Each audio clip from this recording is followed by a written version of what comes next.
questo video proseguiremo il nostro percorso alla scoperta della nuova funzione nomi campo personalizzati introdotta in FileMaker 26, vedendo un paio di applicazioni interessanti e non scontate.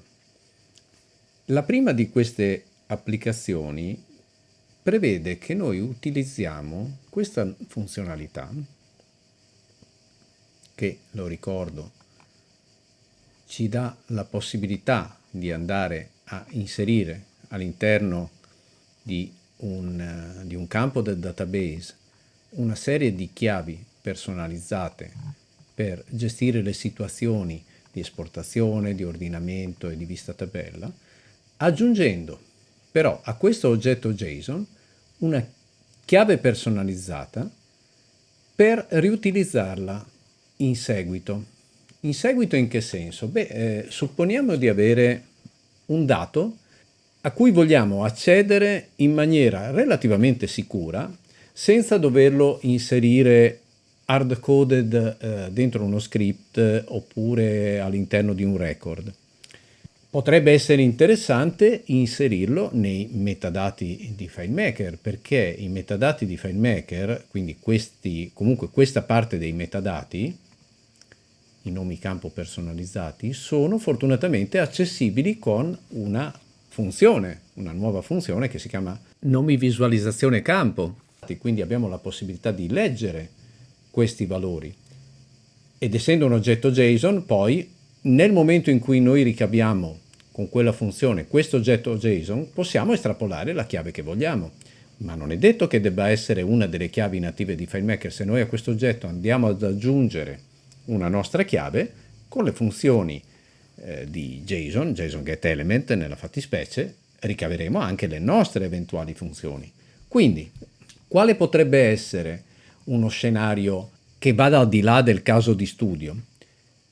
Ad esempio, se io avessi la necessità di leggere, diciamo, una chiave di collegamento a qualche servizio, tipo una API key, potrebbe essere comodo, invece che memorizzarla da qualche parte, diciamo a un livello superiore, potrei, tra virgolette, nasconderla nei metadati, perché questi metadati adesso sono accessibili, ma per rendere il tutto ancora più comodo non dovrei legarla a un campo standard, perché il campo standard comunque per poter rispondere alla chiamata relativa ai metadati è necessario che la chiamata sia fatta da un contesto che ha accesso a questo campo. Ma quali sono invece i campi che possono essere diciamo richiamati sempre senza avere la necessità di spostarsi in un layout che abbia un contesto pertinente? I campi globali. Benissimo, allora che succede? Funzionerà se io utilizzo un campo globale per andare a inserire delle informazioni? Perché se funziona, io ho la possibilità di richiamare un oggetto che è sempre disponibile a prescindere dal contesto in cui mi trovo. Seppellirò, tra virgolette, questo dato delicato all'interno dei metadati, posso anche cifrarlo in qualche modo, adesso in questo esempio non lo facciamo, ma posso anche aggiungere diversi livelli di sicurezza, no? Però con la funzione che ricava i nomi di campo personalizzati e le funzioni JSON, io in realtà ho la possibilità di andare a inserire in questo campo globale una chiave, ad esempio questa, che potrei anche, ripeto, cifrare, però già qui, in questo modo, io ho la possibilità di collegare questa chiamata a uno script, lo vediamo col debugger attivo,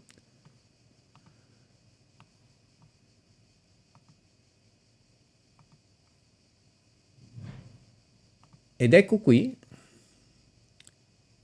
che la mia chiave è stata prelevata. Adesso andremo a vedere che cosa comporta questa chiamata, ma è una serie di istruzioni semplicissime.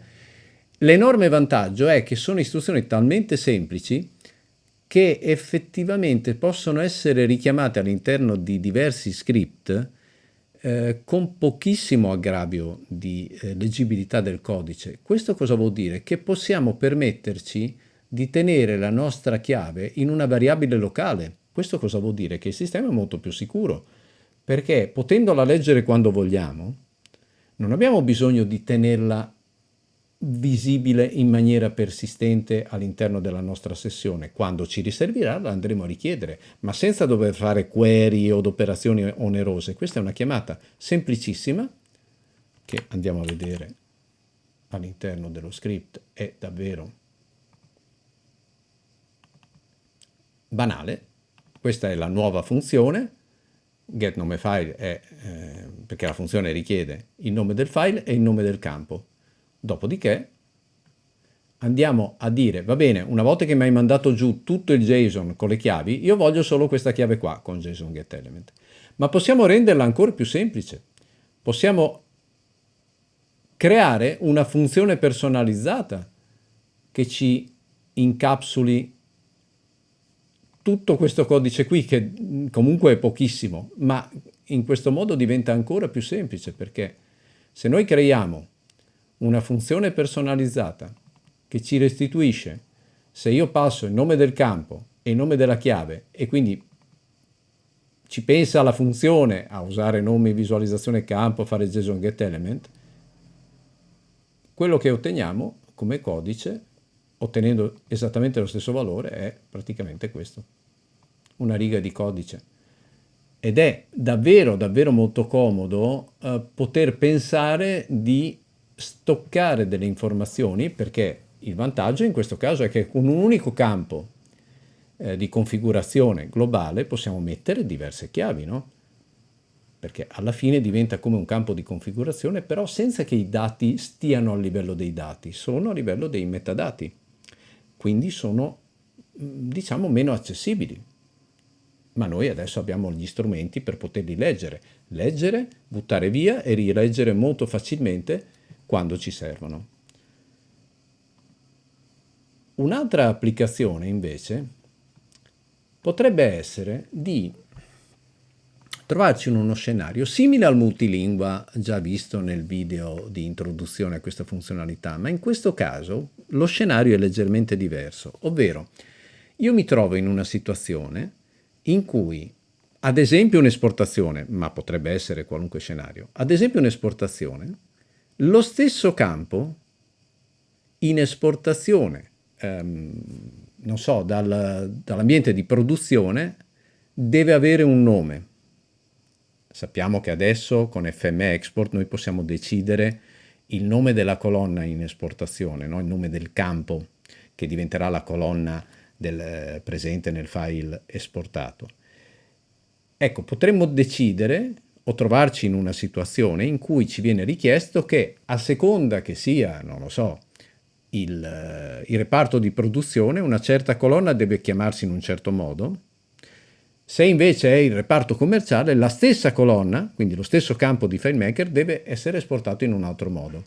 Chiaramente noi potremmo trovare un sistema per fare più esportazioni, ma in realtà è anche più semplice di così. Perché?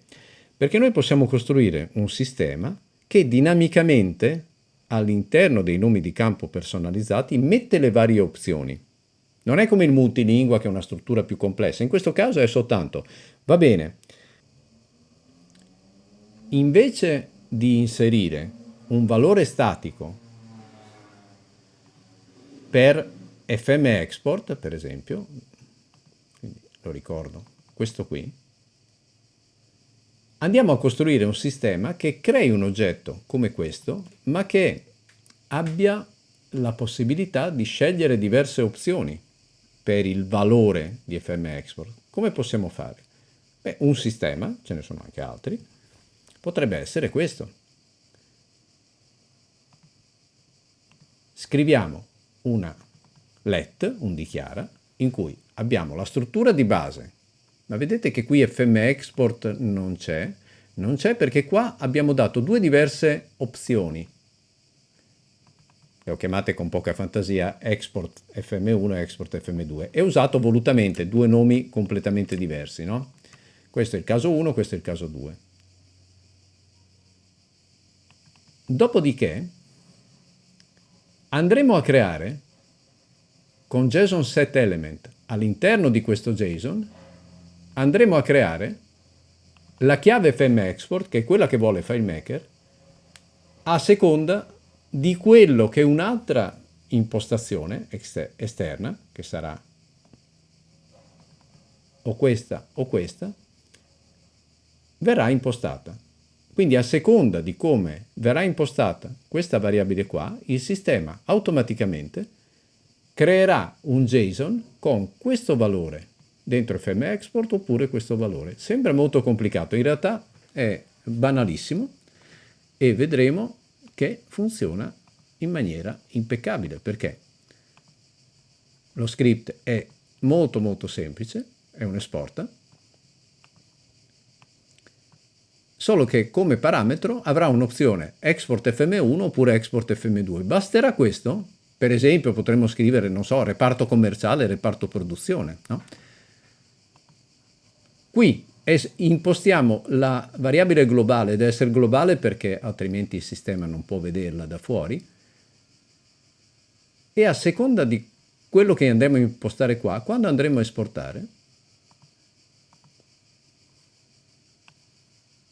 vediamo che ha preso mail principale. La stessa, assolutamente lo stesso script con un parametro diverso, quindi vedremo che è lo stesso script, l'unica differenza sarà che qua è export FM2, vedete lo stesso codice, ecco qua, non è più mail principale ma è indirizzo email. Quindi possiamo costruire un sistema che dinamicamente riporta tutte le variabili, quindi in questo caso è nominativo reparto commerciale sarà indirizzo email, nominativo reparto produzione sarà mail principale, e il sistema automaticamente creerà, perché alla fine lo scopo è di creare comunque un oggetto JSON che sia compatibile con la struttura di FileMaker, ma lui dinamicamente verrà creato e FileMaker lo legge al momento dell'esportazione e prende un valore o l'altro. Molto, molto flessibile.